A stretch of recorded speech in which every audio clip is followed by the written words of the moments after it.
Simple tenses की series में हमारा तीसरा क्लास है। इस तीसरी क्लास में हम सिंपल पास्ट टेंस पढ़ेंगे।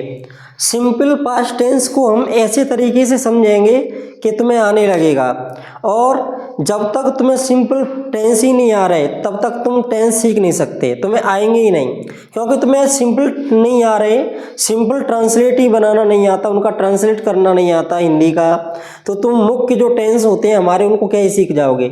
इससे पहले मैंने सिंपल प्रेजेंट करा दिया था। सिंपल प्रेजेंट में मैंने एज आर एम का यूज एक बार में कराया और हैज हैव का यूज मैंने एक बार में कराया, तो उनको भी जाके देख लेना।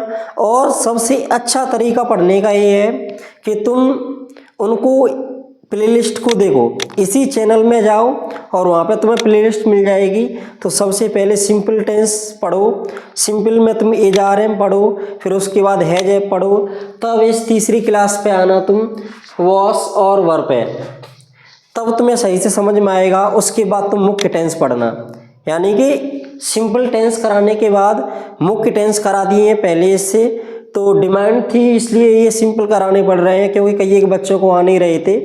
लेकिन तुम्हें यदि सिंपल टेंस आ रहे हैं तो इसको स्किप करके तुम मेन टेंस सीख सकते हो। यदि तुम्हें कुछ भी नहीं आता, जीरो से सीखना चाहते हो, तो तुम्हें वोकैब आनी चाहिए, मीनिंग्स याद होनी चाहिए, और यहीं से शुरुआत होती है। इससे पहले 2 क्लास निकल गई हैं, उनको तुम देख सकते हो। तो पहले सिंपल पास्ट समझते हैं, जो पहले से जुड़े हुए हैं जो बच्चे, यानी कि जो बच्चे प्लेलिस्ट को पहले से पढ़ रहे हैं तो वो इस क्लास को देखेंगे। Simple past tense, use of was and verb. इसमें वॉश एंड वर्ब का यूज पढ़ेंगे। नो वर्ब, ये मैंने थोड़े सारे के लिए लिख दिया है कि इसमें हम वर्ब का यूज नहीं करते, यानी कि इनमें वर्ब होती नहीं। यदि यहाँ पर वर्ब होता, मेन वर्ब होता, तो फिर क्या होता, फिर ये मेन टेंस बन जाता, इसमें मुख्य क्रिया नहीं होती, यानी कि कोई काम नहीं किया जाता। जैसे मैं तुम्हें समझाऊँ, वैसे मैंने पहले बता दिया था, पास्ट के आधार पर ही समझाता हूँ कि मैं हिंदी पढ़ाता था, तो इसमें मैं हिंदी पढ़ाता था, पढ़ाने का काम कर रहा हूँ मैं। लेकिन मैं ऐसे बोलूँ कि मैं राम था, मैं शिक्षक था, या फिर वह हिंदी की किताब थी, यह हिंदी की किताब थी, तो इसमें कोई कार्य नहीं हो रहा है, एक बस इशारा किया जा रहा है, एक जानकारी दी जा रही है, एक साधारण सी जानकारी प्रोवाइड की जा रही है। तो ऐसी स्थिति में हम हेल्पिंग वर्ब लगाते हैं और मेन वर्ब नहीं लगाते हैं। तो इसमें हेल्पिंग वर्ब क्या हो जाएगी, वॉस वर्ब, और मेन वर्ब इसमें कुछ नहीं आता, तो इसका फॉर्मूला बन जाता है subject object, subject was verb plus object, यानी सब्जेक्ट लिखना होता है और हेल्पिंग वर्ब लगानी होती है, फिर हम ऑब्जेक्ट लिख देते हैं। वह राम था, तो सिंपल सा ये ही एक वचन है तो क्या आएगा, वॉस। पहचान क्या हो जाती है, बाकी के अंत में था, थी, थे ऐसे शब्द आते हैं। एक वचन के साथ वॉस और बहुवचन के साथ वर लगाते हैं। तो एक वचन है तो क्या लगेगा यहाँ पर, वॉस। He was Ram. वह सीता थी, सी वॉज सीता।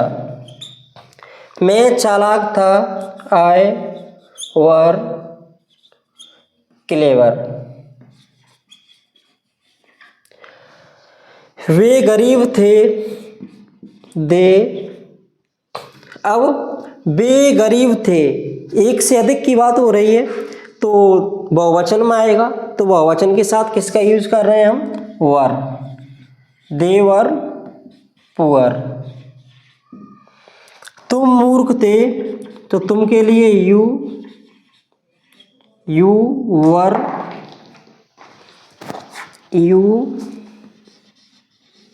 वर फुलेस या फूल। यह पुराना मकान था, तो यह के लिए दिस वॉज अ पुराना मकान, तो ओल्ड हाउस। वह अमीर था, ही वॉज रिच। सूरज गर्म था, इसको तुम बनाओगे। हम सही थे, वी वर राइट। ऐसे इसको कब बोला जाएगा? जब ऐसे कोई तुम पे आरोप लगा रहा है तो तुम कहना चाहे वी वर राइट, यानी कि हम सही थे, हम गलत नहीं थे। ऐसी स्थिति में ही बोला जाएगा। वह गलत थी, शी वॉज रॉन्ग। अब इसके नेगेटिव की बात आए तो नेगेटिव कैसे बनाएंगे? जैसे कि मैं कहूँ कि यह किताब थी, दिस इज बुक। यह मकान था, दिस इज हाउस। पर मैं कहूँ कि यह मकान नहीं था तो दिस वॉज नॉट हाउस, यानी हेल्पिंग वर्ब वॉज या वर के बाद नॉट लग जाएगा। किसी भी सेंटेंस का नेगेटिव बनाते हैं तो उसकी हेल्पिंग वर्ब के बाद नॉट लगा दो। वह राम था, ही वॉज राम। वह राम नहीं था, ही वॉज नॉट राम। वह सीता थी, शी वॉज सीता। वह सीता नहीं थी, शी वॉज नॉट सीता। अब इसमें इंटरोगेटिव कैसे बनाएंगे? इंटरोगेटिव बनाने के लिए अगर शुरू में क्या आ गया, क्या वह राम था, तो वॉस को क्या ले आएंगे आगे, और लास्ट में क्या लग जाएगा? Question mark. क्या वह राम था तो वॉज ही राम। क्या वह सीता थी तो वॉज सी सीता। क्या मैं चालाक था, वर आई क्लेवर। यानी कि शुरू में क्या आ जाएगा तो हेल्पिंग वर्ब को आगे ले आएंगे, और नहीं आ गया, नेगेटिव हो गया तो हेल्पिंग वर्ब के बाद नॉट लगा देंगे। लेकिन ऐसे आ गया वे कौन थे, या फिर यह क्या था, मैं कौन था, वह कैसी थी। तो ऐसे सेंटेंस को कैसे बनाएंगे? इनको हम डुअल इंटरोगेटिव भी कह सकते हैं, क्योंकि इसमें जो क्वेश्चन वर्ड है वो हमारे बीच में दिए हैं। जब क्वेश्चन वर्ड सेंटेंस में बीच में दिया रहता है तब उसी की मीनिंग हम सबसे पहले लिखते हैं। तो यहाँ पर हम कौन की सबसे लिखेंगे, सबसे पहले लिखेंगे कौन की, हु। अब हेल्पिंग वर्ब आएगी। हेल्पिंग वर्ब क्या है? ऐसे बे के साथ क्या आएगा, वर। हु वर, सब्जेक्ट क्या है यहाँ पर, दे। हु वर दे। यानी कि सभी टेंसों में जो तुम्हारा फॉर्मूला चलता है उसी हिसाब से है कि WH वर्ड, फिर उसके बाद हेल्पिंग वर्ब, फिर ऑब्जेक्ट, वो सॉरी सब्जेक्ट, फिर उसके बाद मेन वर्ब ऑब्जेक्ट। लेकिन इसमें मेन वर्ब आती ही नहीं है। अगर मेन टेंस की बात की जाए तो उसमें मेन वर्ब आती है, और नो वर्ब यानी कि सिंपल सेंटेंस की बात की जाए तो उसमें वर्ब नहीं आती।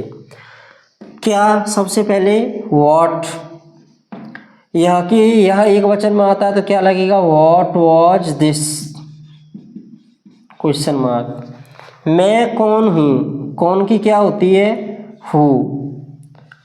वर आई। वह कैसी थी, हाउ वाज सी। इस तरह इसका ट्रांसलेट होगा। और तुम्हें ये पता चल जाए कि कौन सी हेल्पिंग वर्ब का यूज कब करते हैं। इतना तो पक्का ध्यान में रखना कि इनमें वर्ब नहीं होती तब हम इनको सिंपल कहते हैं, और ये पता चल जाए कि किसका कब यूज होता है। तो जब ही हमारी ये सीरीज़ ख़त्म हो जाएगी तब मैं पूरी एक वीडियो में टेबल डालूंगा, यानी कि टेबल बनाऊंगा कि ये शब्द आने पर तुम्हें इसका यूज करना है, ये शब्द आने पर इसका यूज करना है। और ये स्पीकिंग में बहुत इम्पोर्टेंस रखते हैं, सबसे ज़्यादा इन्हीं को बोला जाता है।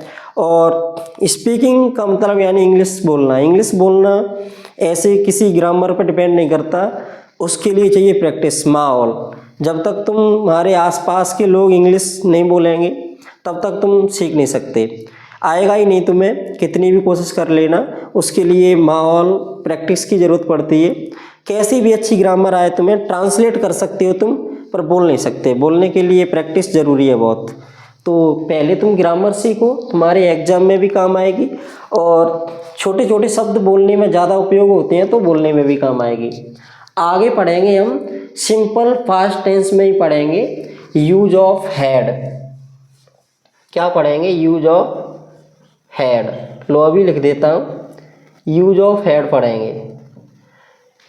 यूज ऑफ हैड उसी प्रकार पढ़ेंगे जैसे हमने यूज ऑफ हैज और हैव पढ़ा था। ये समझो कि हैज और हैव के जैसा ही है, बस उसमें पीछे क्या आ जाएगा? था, थी, थे आ जाएगा। उसमें क्या आ रहा था? है, हूँ, हो आ रहा था। तो चलो मिलते हैं अगली क्लास।